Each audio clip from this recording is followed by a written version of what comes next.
राजनजी मालकांनी भारतीय जनता पार्टीमध्ये प्रवेश का केला? बालक तुम्ही हनुमान होता, हनुमानाची निष्ठा तुमच्या जवळ होती, हनुमानाची शक्ती होती, हनुमानाची भक्ती होती, परंतु समोरचा श्री रामचंद्र नव्हता. म्हणूनच आपण भारतीय जनता पार्टीमध्ये प्रवेश केला. एका खऱ्या माणसाचा, एका सच्च्या माणसाचा, एका रामभक्ताचा, योग्य त्या माणसाचा, योग्य त्या पक्षामध्ये आज प्रवेश झाला. तात्या आपण बाजी प्रभू होता, बाजी प्रभू सारखा लढला, परंतु समोरचा मात्र छत्रपती नव्हता. म्हणून आपण दोघांनी जो निर्णय घेतला त्या निर्णयाचं या संपूर्ण तालुक्याने स्वागत केलं. आमच्या बरोबरच आज मालकांनी जो निर्णय घेतलाय तो निर्णय सार्थ ठरवण्याची जबाबदारी तुमची आणि माझी आहे. मित्रांनो, हा तालुका काल पण, आज पण आणि उद्या पण राजन मालकांचाच होता हे आपल्या सर्वांना दाखवून द्यायचं आहे. गेल्या निवडणुकीमध्ये मित्रांनो चुका होत असतात, माणूस चुकतो. आपण सर्वांनी या तालुक्याने एक चूक केली आणि आपला तालुका 10 वर्ष मागे गेला. जो तालुका 100च्या स्पीडनं पळत होता, ज्या तालुक्यामध्ये विकास कामं बघून हा सोलापूर जिल्हा देखील या तालुक्याकडे बघत होता, आपण सर्वांनी एक चूक केली आणि हिऱ्यासारख्या माणसाला मात्र आपण घरी बसवलं. लांडगे, कोले, कुत्रे एकत्र आले आणि दूध देणाऱ्या गायीवर हल्ला केला आणि समोर आपल्याला एक लय मोठी गाय दाखवली, पण नंतर मात्र बघितलं तर रेडा होता. गाय नव्हती, दूध देणारी गाय नव्हती आणि शेतामध्ये काम करणारा बैल देखील नव्हता, तो वळू होता. आज आपल्या सर्वांना ते दिसतंय.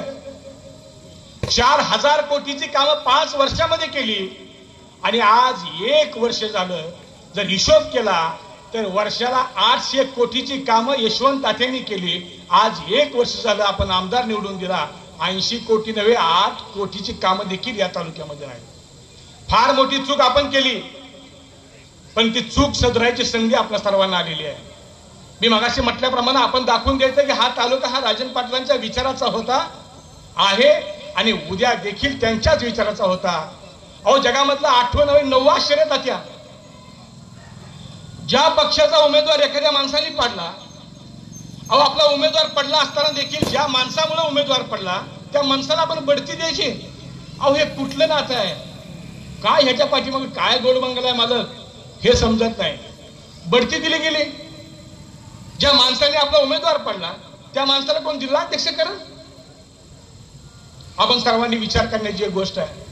ज्यांनी काम केलं, जो काम करतो त्या माणसाच्या पाठीमागे खंबीरपणे आपण सर्वांनी राहायचं आहे. आपण सर्व पूर्वीजण एका पक्षामध्ये होतो, त्या पक्षाने आपली दखल घेतली नाही. तात्या, मला आपल्याला एक सांगायचं आहे, काही कंड्या करून, काही कारस्थानं करून काही लोकांनी विजय मिळवला. एका सत्यावरती असत्याने हा विजय मिळवला, परंतु आज देखील जनतेच्या मनातले आमदार तात्या तुम्हीच आहात.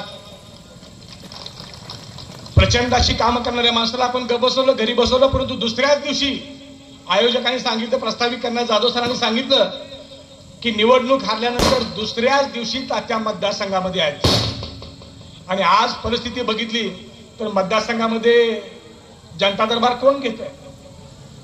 जनता दरबार घ्यायला पाहिजे आमदारनं, जनतेचे प्रश्न सोडवायला पाहिजेत आमदारने, परंतु जनता दरबार कोण घेतोय? माजी आमदार.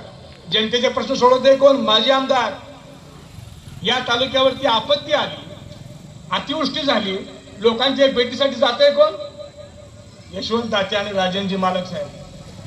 तात्यांचा दौरा बघितला, मालकांचा दौरा बघितला, गाव भेटी बघितल्या की ह्या माणसाला जाग झाली. दौरा केला आणि काय सांगायचं, 4 गावं केली, ह्याला दम भरला आणि मोहळा जाऊन झोपलं. म्हणजे अशी परिस्थिती या माणसाची. ज्या माणसाला नीट चालता येत नाही, ज्या माणसाला बसलं की उठवायला 4 माणसं लागतील आणि माणसाला 4 माणसं लागतील, हा माणूस आपण आपला विकास काय करणार आहे? ठीक आहे, झाली चूक, झाली चूक होती, तो माणूस आहे, पण चूक आता मात्र आपण सर्वांनी सुधारली पाहिजे आणि चांगल्या माणसाच्या पाठीमागं खंबीरपणे आपण उभं राहिलं पाहिजे, अशी सर्वांना मी विनंती करतोय. आणि तात्या आणि मालकांना मी विनंती करतोय, जी आपली कामं अपूर्ण आहेत जी कामं आपण हाती घेतली होती, आता आपण योग्य त्या ठिकाणी आपण गेला आहात, भारतीय जनता पार्टीमध्ये गेला आहात, फडणवीस साहेब खंबीर नेतृत्व आहे, या महाराष्ट्राची विकास करण्याची ताकद त्यांच्यामध्ये आहे, राहिलेली कामं आपण त्यांच्या मार्फत करावीत. या 10-12 गावाचा जो पाण्याचा जो प्रश्न आहे, या गावाला जोडणारे जे रस्ते आहेत ते आपण फडणवीस साहेबांच्या मार्फत आपण पूर्ण करावेत, अशी मी आपल्याला विनंती